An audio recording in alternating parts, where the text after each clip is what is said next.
G'day, I'm Garry Stevens, and welcome to the third season of the History in the Bible podcast. In this final season, I explore how the Jews and the Christians constructed new religions when they were sent spinning into the void after the destruction of the temple. All of the history about all of the books beyond the Bible. Episode 3.5, The Great Revolt, Part 1, Lighting the Fuse. In the last two episodes, I laid out the conditions of the Judeans and Christians on the verge of the Great Revolt. This erupted in 66, just a few years after the deaths of Peter and Paul. 50 years after that, Judeans living outside their homeland launched devastating attacks on their Greek neighbours throughout the eastern Mediterranean. This obscure conflict was known at the time as the Tumult of the Jews. We call it the Kittos War, named after the Roman general who quelled it, Lucius Quietus. And finally, 70 years after the Great Revolt, Shimon bar Kosiba led the province of Judea in a final and futile attempt for independence. Each of these revolts was a catastrophe for the Judeans. Each left them in a worse position. Nothing describes the Judean revolts better than a quote misattributed to the slippery but brilliant 19th century French diplomat Talleyrand about the Bourbon kings. They learnt nothing and forgot nothing. And each revolt launched the tiny sect of the Christians onto a new and unexpected path. In this episode, I will tackle the first of the revolts. This erupted in the final years of Nero's reign. It was finally suppressed by his successor, Emperor Vespasian, and his son Titus, after 8 years of bloodshed and misery. Much of the blood that flowed through the streets of Jerusalem, and much of that misery, cannot be laid to Rome's account. For while they were fighting the Romans, Judean warlords waged a spiteful civil war against each other and the civilian populace. The popular conception of the Great Revolt is that of a tiny, beleaguered and oppressed religious group fighting for freedom from their Roman tyrants.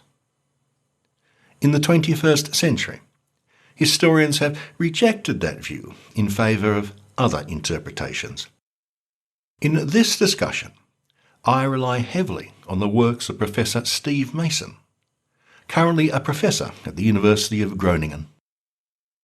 For a start, as I discussed at length in episode 3.3, before the Great Revolt, Part 1, the Romans went out of their way to protect Judean religious practices throughout the empire, not suppress them. The Great Revolt was not a rebellion against Roman tyranny. It was a protest against the Roman failure to protect Judea's regional status. A protest that rapidly escalated into an insurrection. The Romans had installed the dynasty of Herod the Great as its dutiful ally in the region between Syria and Egypt. The imperial power preferred that the area be run by Judeans, operating from their power base of Jerusalem. The Judeans heartily agreed. The Romans guaranteed their security from the potential depredations of other ethnicities in the region: Greeks, Syrians, Samaritans, Arabs, Nabateans, and Idumeans, amongst others.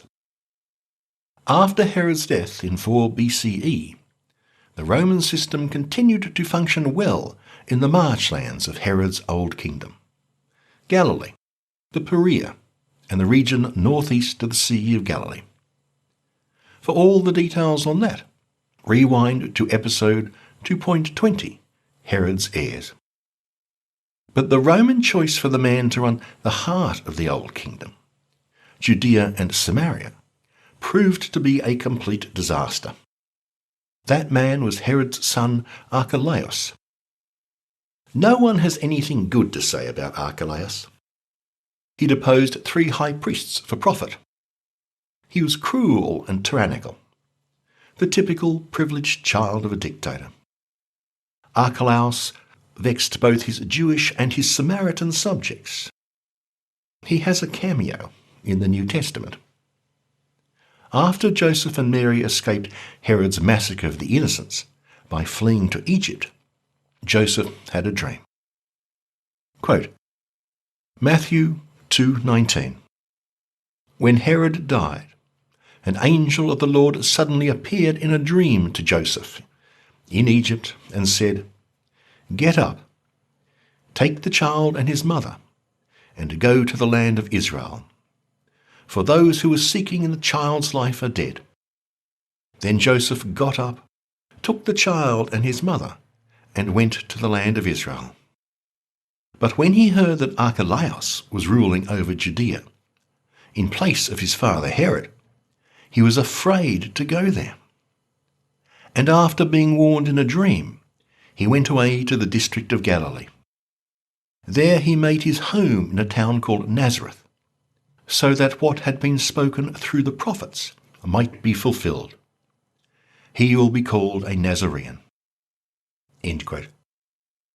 In a rare display of unanimity, the Judeans and Samaritans sent a joint delegation to Emperor Augustus. They begged him to depose Archelaus. That was one of many times that the Judeans asked Rome to remove their native ruler. This time, for once, the emperor listened attentively. He removed the miscreant potentate after 10 years of bad rule. Augustus placed the territory under the administration of the governor of Syria, a province of wealth and importance. The governor delegated his authority to a series of mediocre prefects, the most notorious of whom was Pontius Pilate. 35 years later, in the year 41, the Emperor Claudius returned to the old model and installed his best buddy, Herod Agrippa I, as king of all of Herod the Great's old territories. Herod Agrippa was a grandson of the Great. He had spent 40 years in Rome, growing up with members of the imperial family. Agrippa I was as much Roman as he was Jewish. Herod Agrippa I is remembered in Jewish tradition as a fair, generous and observant Jew. In Christian tradition, he is associated with the death of James the son of Zebedee and the arrest of St. Peter. Upon his sudden death, after only 3 years of rule, Herod Agrippa left a single heir, his teenage son, Herod Agrippa II. Emperor Claudius decided that his territory would best be run by Roman procurators. Through all this period, the 50 years from Augustus through to Claudius, the region of Judea was placid. We have no evidence of widespread dissent in the area, contrary to the wonderful movie The Life of Brian. Yes, Judeans sometimes wreaked havoc in Egypt, but not in Judea. That the Roman police force was only 600 soldiers in the region testifies to its tranquility. The Judean historian Josephus, who wrote a history of the Great Revolt in which he fought, was keen to show that his countrymen had always been a rebellious people, and that the Great Revolt flowed from their vexatious character. Yet he could find only a handful of incidents, scattered over more than half a century. He mentioned one Judas of Galilee, who objected to a Roman census. Judas gets a shout-out in chapter 5 of the book of Acts as a failed Messiah. And there were his sons Jacob and Simon, who led a half-assed banditry. They were not great minds. The sons burnt down the houses of any Judean who upset them and stole their cattle. The Romans squashed them with a flick. The Judeans were disgruntled that Claudius had reinstated direct Roman rule after the death of Herod Agrippa I. There was, after all, Herod's teenage son, Agrippa Mark II, ready to take the reins. What could possibly go wrong with an entitled, immature teenager in charge? The Judeans became positively alarmed when Claudius' successor Nero moved the seat of government from the Judean city of Jerusalem to the Greek city of Caesarea on the Mediterranean coast of Samaria. There, the procurator commanded a small but potent force of Syrian, Samaritan, and Greek auxiliaries to maintain order. For backup, he could always call on the legions stationed in Antioch, capital of Syria. For the first time since the Roman general Pompey had marched down to Jerusalem a century ago, the Judeans were subject to a foreign police force. Many Judeans saw this as an existential threat. For a century, the Roman compact with the house of Herod had protected the Judeans from their ethnic foes. Now these very foes were ensconced in Caesarea as the very people charged to enforce Roman rule. The Judeans made an offer. Let Caesarea remain the seat of government, but reconstitute it as a Judean city, not a Greek one, and replace the foreign police force with a Judean one. The Romans dismissed the idea out of hand, and so the fuse was lit for the first Jewish rebellion, the Great Revolt.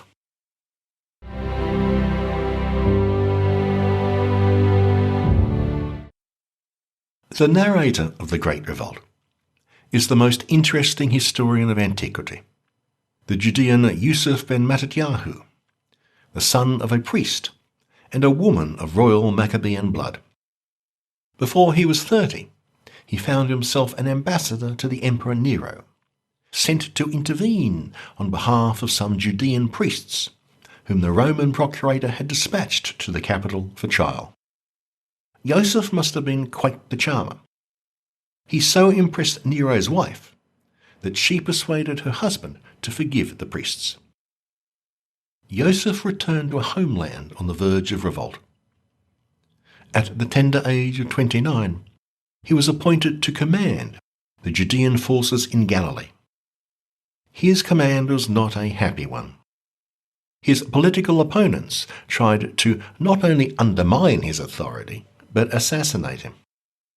They may have had the right idea, for Yusuf displayed no military skills. He established his main base at Jotapata, or Yorafat, one hard day's walk due west from the Sea of Galilee. It was very close to the town of Cana, where Jesus worked his miracle.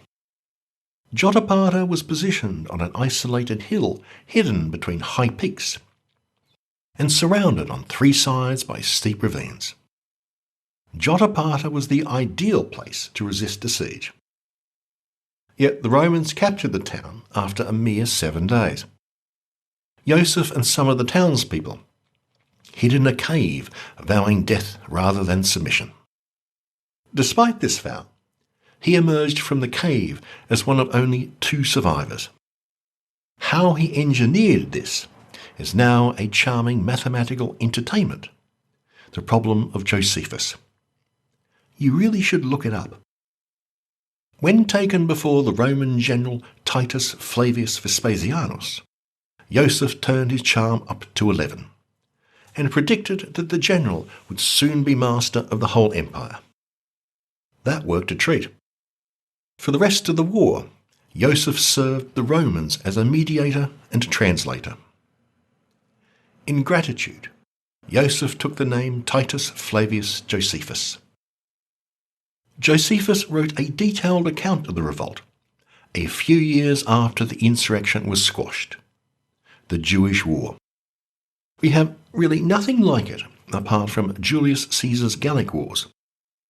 In his last years, after a long and pampered life, under Roman patronage, Josephus wrote the Antiquities of the Jews, a history of his people.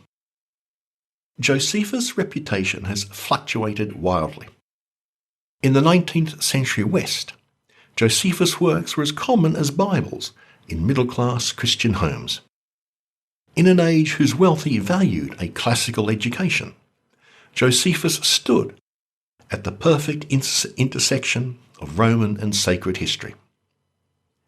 Josephus was quoted in theological discourses, in chronology and historiography, in biblical criticism, and even in drama. No books by Josephus could be found in Jewish homes. Jewish tradition vilifies Josephus as a traitor and a coward.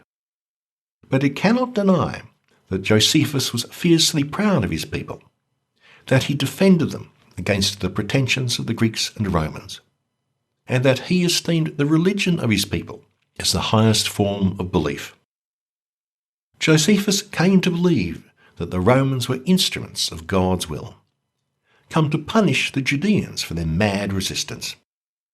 To my mind, that makes Josephus a latter-day Jeremiah, the prophet who demanded his people submit to the Babylonians. To censure Josephus is to condemn Jeremiah. Modern scholars deplore Josephus' vanity and conceit. Here is a typical passage from the man.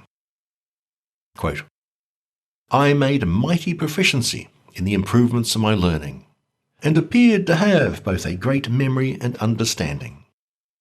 When I was a child of 14, I was commended by all for the love I had to learning, on which account the high priests and principal men of the city came then frequently to me together, in order to know my opinion about the accurate understanding of points of the law. When I was about 16 years old, I had a mind to investigate of the several sects that were among us, for I thought that by this means I might choose the best. If I were once acquainted with them all, I contented myself with hard fare, and underwent great difficulties, and went through them all." End quote. Many scholars argue that Josephus' Jewish War is a thoroughly unreliable history, irredeemably corrupted by his personal political prejudices. His political opponents can do no right, and the Romans, instruments of God's will, can do no wrong. Still, he is our only continuous source for the period from the start of Greek rule under Alexander to early rabbinic times. It is from Josephus that we learn the details of Jewish history under the Hellenistic empires and the Maccabean Revolt. It is Josephus who provides us with a wealth of information of the Roman period, and especially the decades that saw the formation of Christianity. Without Josephus, most of the major figures of the time would be barely names. The New Testament has a scant few lines about Herod the Great and Pontius Pilate. Josephus has chapters. Thanks to Josephus' intimate descriptions of the Roman province of Judah, we know more about the history of that province than of any other province in the Roman Empire.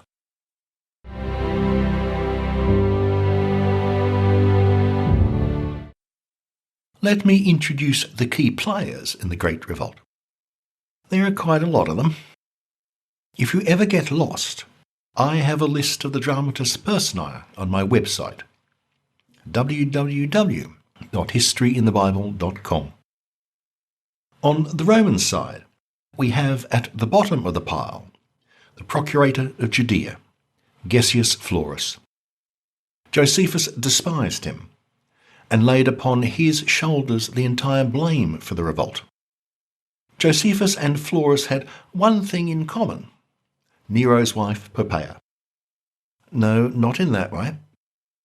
Florus owed his job to his wife's friendship with Poppaea.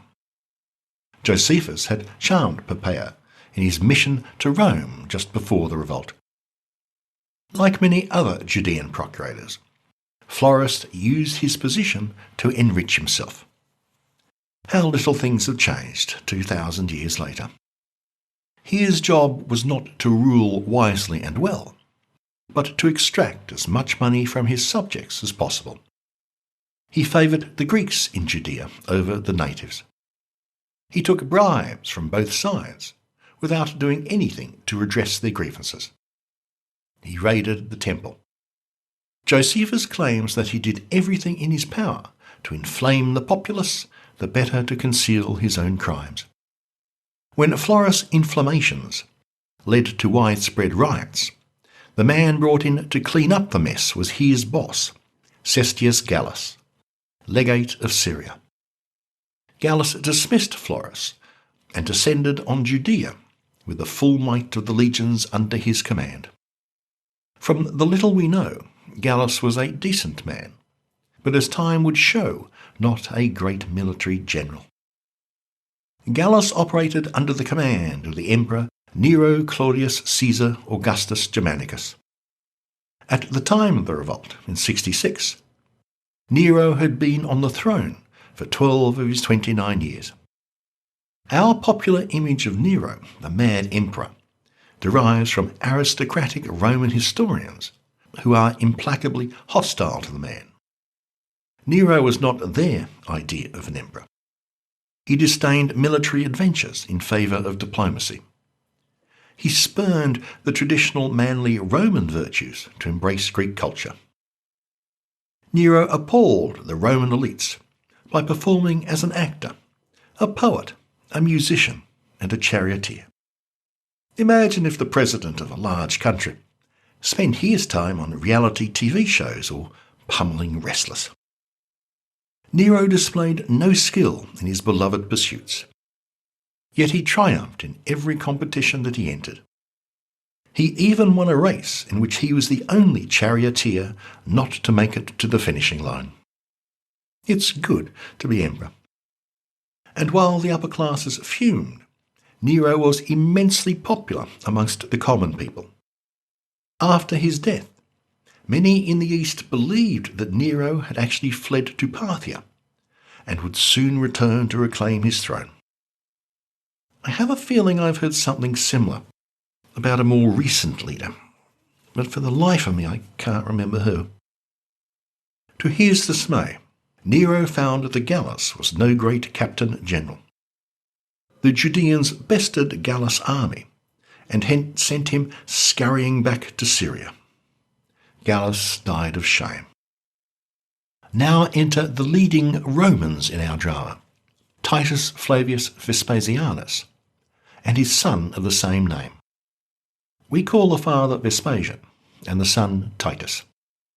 Vespasian was an equestrian, the Roman property class somewhat below the moneyed senators. Think of him as rich but not posh. In an age when 90% of the population consisted of the working poor, that still put his family on the superior rungs of society. Vespasian struggled to make a name for himself. He achieved some minor public offices. His big break came when the Emperor Claudius launched an invasion of Britain. Vespasian exploited his friendship with Claudius' stepson Nero to become commander of one of the legions in the invasion force. Vespasian pursued operations with admirable efficiency. He was later appointed governor of Africa, where he ran a sideline in mule training. Nero thought that his avuncular mate had just the wisdom and military experience to take on the Judean rebels.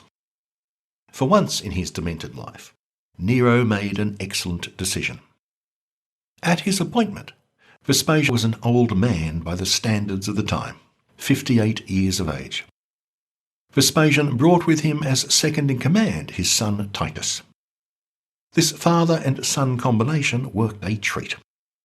They eventually defeated the revolt, and as a very special bonus, Vespasian ended up as emperor. Now for the Judean personalities. The only pro-Roman amongst them was Herod Agrippa II, son of Herod Agrippa Mark I, the great friend of Emperor Claudius, Nero's uncle and stepfather. Claudius had granted Agrippa II some modest territories northeast of the Sea of Galilee, at the very fringes of Herod the Great's old kingdom. These were well away from the regions of Galilee and Judea, where the governor of Syria and the Roman procurators in Judea were firmly in control. Like his father, Agrippa II was educated at the imperial court. His inclinations were, like his father, as much Roman as Judean. He was left to maintain the Jewish law, expend large sums in beautifying Jerusalem, and renovate the temple. The capricious manner in which he appointed and deposed the high priests endeared him to no one. Rumours spread that he lived incestuously with his sister Berenice. According to the book of Acts, he played a small part in the trial of Paul around the year 60. Agrippa did his best to discourage his countrymen from revolt, to no avail. Apart from Agrippa II, the only old establishment personality who figures in the revolt is Ananus ben Ananus.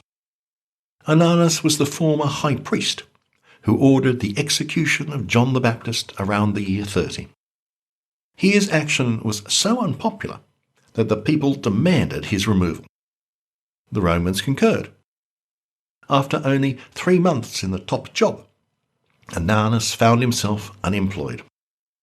By the time of the revolt, more than 30 years later, Ananus must have been a very old man.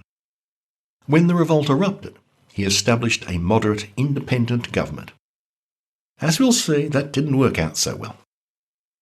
Against the moderation of Agrippa and Ananus stood the war parties of the Zealots and the Sicarii. We owe all we know about these groups to Josephus. Josephus presents an infuriatingly vague portrait of the social origins of the factions. We have no idea where they came from, how long they had existed for, and what their social bases were. All we know is that they were implacably opposed to Roman rule, and homicidally opposed to any Judean who disagreed with them. The conflicts between and within these groups almost certainly produced more Judean misery and deaths than the Romans inflicted. Both Josephus and the later rabbis called them bandits and wildlings. They blamed their uncompromising blind militarism for the catastrophe of the revolt. According to Josephus, the most important leaders of the factions were 3. First is Eleazar ben Shimon. Eleazar proved to be an able general, but an appalling politician. Second is Yochanan Migush Halav, known in English as John of Giscala. John led the Zealot faction. Third and finally is Shimon bar Giora, usually known as Simon bar Giora, leader of the Sicarii. The Sicarii were especially vicious, the Taliban of their time. Their name derives from the Latin dagger men, from the curved sword they used to assassinate both Romans and their Judean sympathisers. The 3 leaders hated each other with a passion. None of them survived the revolt. Josephus reserved an especial venom for John of Giscala, who vied with the reluctant general and later historian for control of the Judean forces in Galilee. John was a favourite son of his native Galilee. Alone amongst the rebel leaders, John was enthusiastically supported by the eminent establishment figure, Rabban Shimon ben Gamaliel the Elder. Gamaliel was a member, and possibly the president, of the highest religious court, the Sanhedrin. The book of Acts recognises his preeminence by constructing a fairy story about him as a defender of the disciples. Jewish tradition holds Gamaliel as one of its greatest and most venerated teachers. That tradition, and a Jewish liturgy, laments and bewails his martyrdom at the hands of the Romans.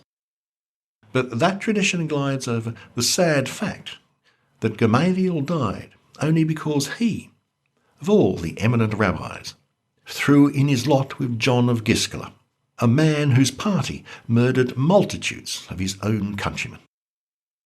In the next episode, I continue my history of the Great Revolt. Thanks for visiting. For show notes, maps, charts, and timelines, visit my website at www.historyinthebible.com. You can even download professional posters for free.